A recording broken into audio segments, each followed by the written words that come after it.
പ്രിയ സഹോദരങ്ങളെ, ഇന്ന് ലോക ഫുട്ബോളിൽ ഏറ്റവും കൂടുതൽ ശ്രദ്ധിക്കപ്പെടുന്ന യുവതാരങ്ങളിൽ ഒരാളാണ് ലാമിൻ യമാൽ. സ്പെയിനിൽ ജനിച്ച അദ്ദേഹം ലോകപ്രശസ്ത ക്ലബ്ബായ ബാഴ്സലോണയ്ക്കും സ്പെയിൻ ദേശീയ ടീമിനുമായി കളിക്കുന്നു. വളരെ ചെറുപ്പത്തിൽ തന്നെ അത്ഭുതകരമായ ഡ്രിബ്ലിംഗ്, വേഗത, പന്ത് നിയന്ത്രണം, കൃത്യമായ പാസുകൾ എന്നിവ കൊണ്ട് ലോകത്തിന്റെ ശ്രദ്ധ നേടിയ താരമാണ് ലാമിൻ യമാൽ. പല റെക്കോർഡുകളും വളരെ ചെറുപ്പത്തിൽ തന്നെ സ്വന്തമാക്കി. അതുകൊണ്ടാണ് അദ്ദേഹത്തെ ഭാവിയിലെ ഏറ്റവും മികച്ച ഫുട്ബോൾ താരങ്ങളിൽ ഒരാളായി കായിക ലോകം വിലയിരുത്തുന്നത്. ലാമിൻ യമാലിന്റെ ജീവിതത്തിൽ നിന്ന് നമുക്ക് പഠിക്കാനുള്ള വലിയ പാഠം ഇതാണ്: പ്രായമല്ല, പരിശ്രമമാണ് വിജയത്തിലേക്കുള്ള വഴി. കഴിവുണ്ടെങ്കിൽ അത് നിരന്തര പരിശീലനത്തിലൂടെയും അച്ചടക്കത്തിലൂടെയും വളർത്തിയെടുക്കണം.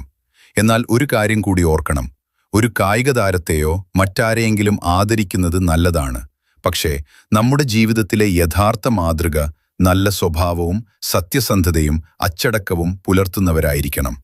കായിക വിജയത്തോടൊപ്പം നല്ല സ്വഭാവവും മനുഷ്യസ്നേഹവും ഉണ്ടെങ്കിൽ മാത്രമേ ഒരാൾ സമ്പൂർണ്ണ വിജയിയാകൂ. അതിനാൽ ലാമിൻ യമാലിന്റെ പരിശ്രമവും ആത്മവിശ്വാസവും മാതൃകയാക്കി നമ്മുടെ പഠനത്തിലും ജോലിയിലും ജീവിതത്തിലും മികച്ച നേട്ടങ്ങൾ കൈവരിക്കാൻ നമുക്കും ശ്രമിക്കാം. നന്ദി.